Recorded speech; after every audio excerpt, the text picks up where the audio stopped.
Good evening, ladies and gentlemen. Thank you for joining us for dinner tonight.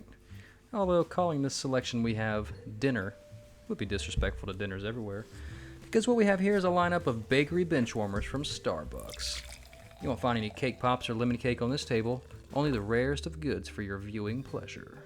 Before we get going here, I do just want to say, go ahead and click that like button, and if you're new here, go ahead and click that subscribe button if you would. Maybe even click the ring the bell notification so you get the ring.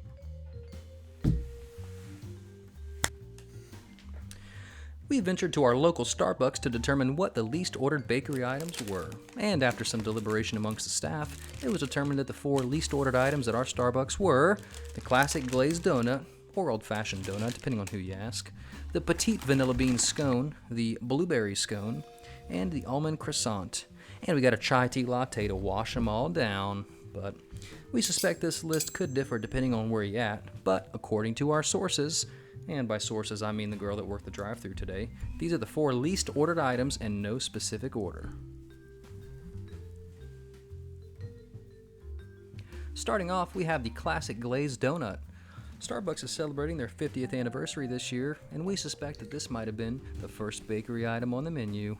According to their website, this donut is made with old-fashioned scrumptiousness, but we think that what they really meant to say was just old-fashioned. You ever seen a movie where a cop is eating a boring donut with their boring cup of coffee? Well, apparently Starbucks has been supplying donuts to the film industry for years because as far as donuts go, it's about as basic as you can get. It's not bad in the same way that the KFC chicken sandwich isn't bad. It's just, they could have upped the glaze or some frosting or something. It's a little dry.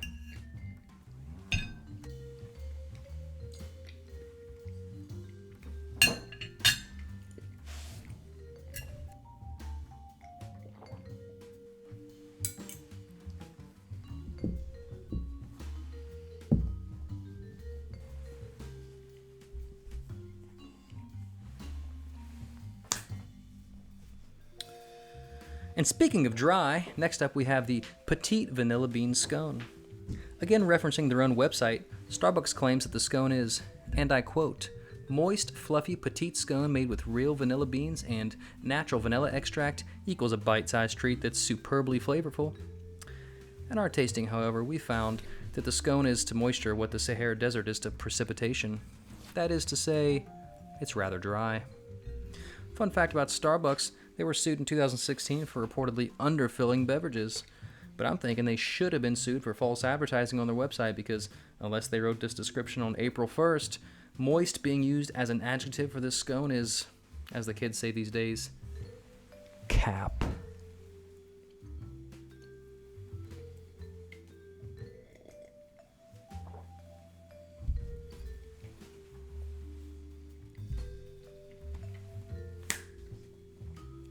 But as the classic saying goes, 2 scones are better than 1.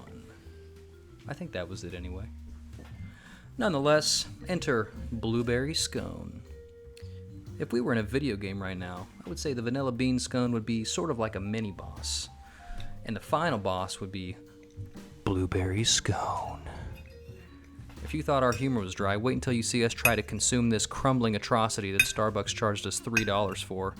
It should have come with a complimentary bottle of water for that price because it's basically a choking hazard disguised as a dessert. Starbucks actually spends more money on employee healthcare per year than it does on coffee beans and bakery R&D from what we can tell. With offerings like this scone, however, they may need to include an on-site nurse at each location within the budget. That way there's somebody there to administer the Heimlich when your esophagus inevitably can't take the dryness of this creation. We wanted to include something else interesting to say, but instead let's just watch as we try to struggle to get this thing down.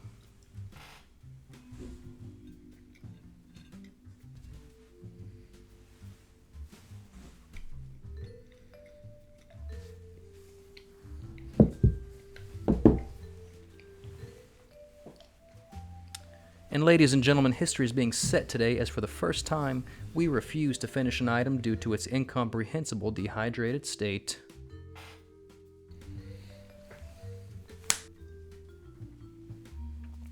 Swiftly moving on to our fourth and last item, we have the extremely random Almond Croissant. Just looks strange, to be honest.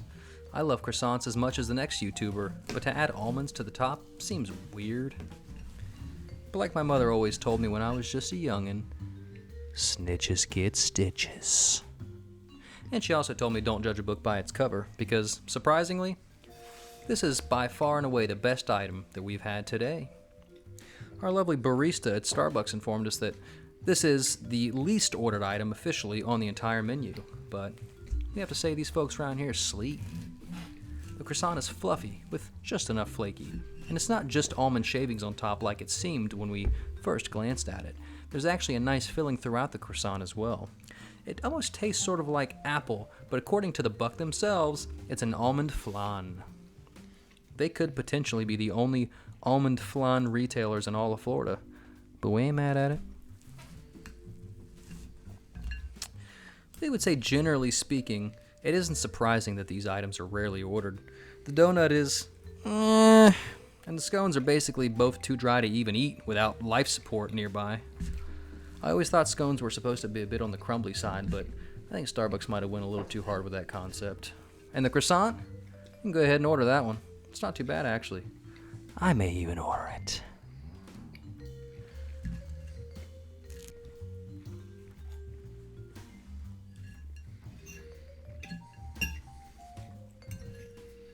But it looks like dinner's coming to an end, folks. Thanks for watching, and don't forget to like, comment, and subscribe, like I mentioned earlier.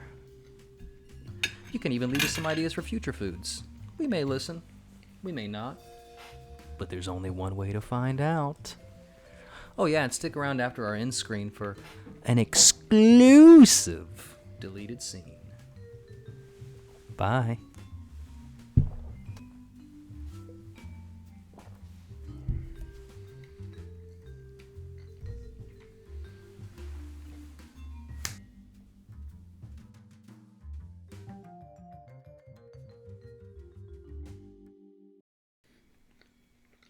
This is so bad. That's terrible. Did you just break character because of the atrocities that they've committed at You Starbucks? can cut this. This is fucking terrible. I might actually include it. This is a perfect blooper. It looks dry as hell.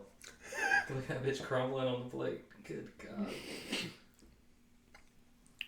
Was the vanilla one better? It was bad. I thought that was bad, but I didn't want to say anything. But now that I had this one, A scone is supposed to be crumbly and dry. To be fair, I mean, I'm not a chef, but I understand that that's kind of the idea.